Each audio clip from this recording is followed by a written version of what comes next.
My damn hair hurt. I was on TikTok trying to talk to this young lady.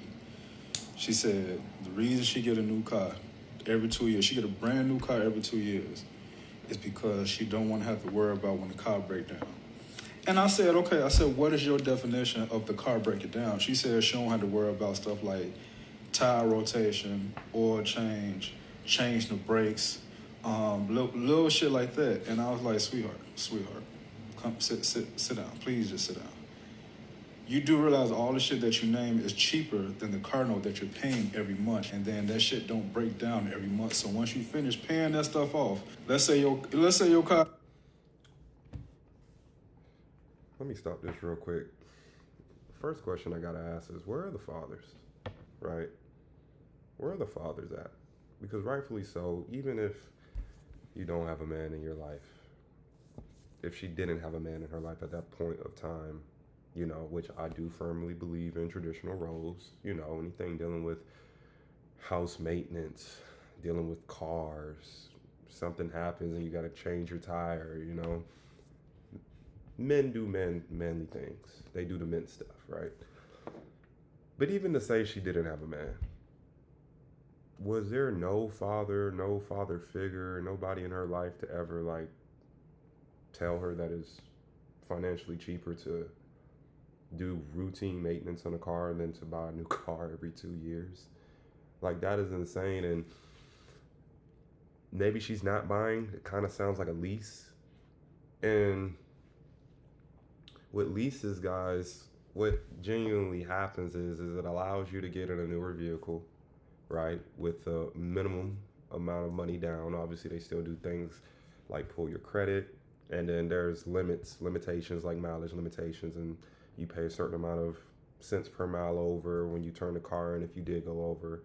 And then at the end of the lease term, you have the ability to buy the car outright, but essentially, if you do the math, you still would have came out cheaper financing the car than leasing.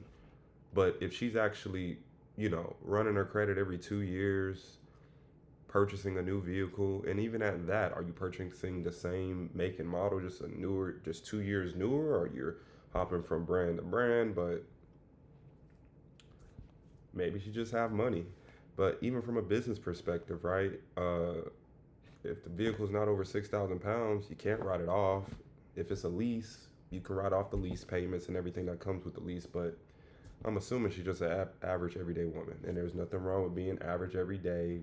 So y'all don't try to eat me up on the internet by me saying that. But Let's pay it off.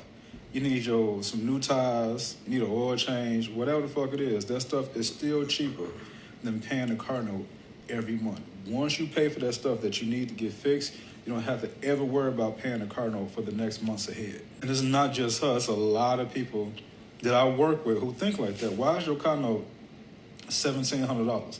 Why are you driving around in something that you can, that's like rent? $1,700 a month on a car note is crazy. And truth be told, I'll give you guys a little bit of insight. I just had a conversation with my nephew today, funny enough. He got a 2020 BMW 3 Series, right? He said his car note is $785 a month. And I'm like, well, man, dude, the car ain't no more than maybe about, like 20,000. 20 to 25,000 when you got it. It's probably worth less now. Why is your car note so expensive? He was like, the interest rate. Most of these banks, if not all, you still got to go through the qualifying process when it comes to if you can afford the car. So you would think, in hindsight, a $1,700 car is a range of real nice Benz. I mean, depending on how much you put down, we can even go up into the Aston Martin level. We're touching, maybe 130, 150, $150,000 car. But no, the reality is most of you guys' credit is so messed up. You guys are going and financing these vehicles at 10, 15, 20% interest on a $30,000, $40,000 car. And like he just said, you're spending the amount of money on a car you could on a mortgage or a home. And I always tell people this: car loans is the #1 wealth killer in America. Car loans is the #1 wealth killer in America. I have a rule. It's called the 90-day rule. After the 90 days, you done had it. You done took the car to show off whoever you wanted to show it off to. You done washed it a couple times, done kept up with it. And then after 90 days, once all that newness wears off, now it's just something you paying on every single month. Every single month. So, it's diabolical, man. It's diabolical what you guys are actually doing when it comes to these cars, especially the whole 2-year thing. Doesn't make sense. It's like paying rent or mortgage. Why is your car note just as high as rent or mortgage and you are okay with that? I remember I had an ex. She had a car. Her brakes needed to get done. I was like, you know what? I'm going to fix it. Income tax came around. By the time I went to work and came home, she had a brand new car. I was like, why'd you get a brand new car? I needed my brakes done. They said it was just better to get Oh my God. And that's why she's your ex, buddy. Give y'all game on that too. Everybody get their tax returns. All the Shaquishas and everybody that got 4, 5, 6, 7, 8 kids, 10,000 tax return dollars. They don't invest it. They don't save it. They go on a vacation. They paying off credit card debt that they couldn't afford to begin with. Or, like he says, they put a down payment on a car. Stop being stuck on stupid. Jesus Christ. Y'all, my damn hair hurt. I was on TikTok trying to talk to this young lady. Let's go to the next one. I have no idea how some people are surviving in this economy. Yesterday, I had a lady come in who was looking to trade out of her cash car and into a Hyundai Tucson. She told me that she needed every single option in the car, so that means she has to be in a Tucson Limited. I pull up a Tucson Limited, she takes it for a test drive, she absolutely loves it. Next step from here is just an information application so I can get her approved. She goes on to tell me that her total monthly income is $1,700. And yes, I did not stutter, $1,700. Keep in mind, she came into the dealership with 2 kids. She might have more kids than that. Now, I will never knock somebody based off of their income because it's none of my business whatsoever, but all I could do is salute her. I have no idea how she's able to survive off of $1,700 a month with 2 kids and all the other bills that she has to handle. Nevertheless, I got her approved.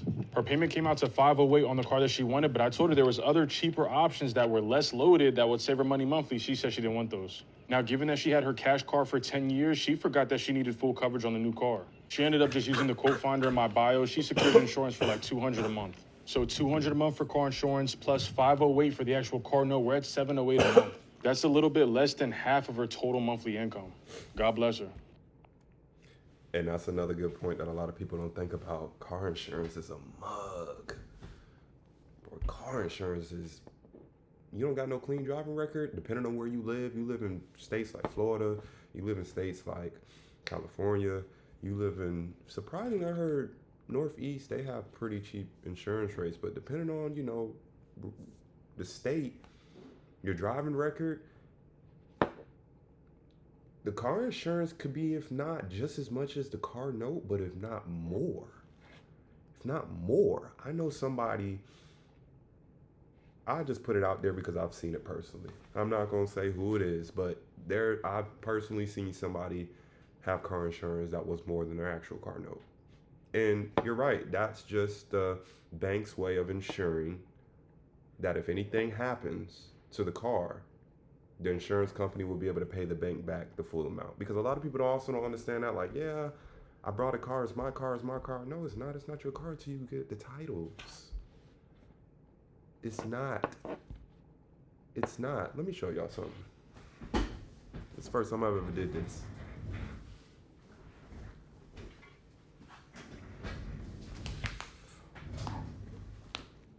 Because we're coming up towards the end of the video, man. So all the OGs who actually stuck around, all the ones who actually really stuck around to see, the game. I'm not gonna, because y'all can zoom in. I'm gonna show y'all the back, not the front with all the information. You gotta have titles.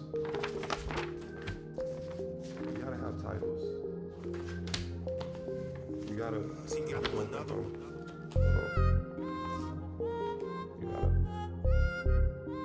What does Don't judge my hands, y'all. You gotta have silence.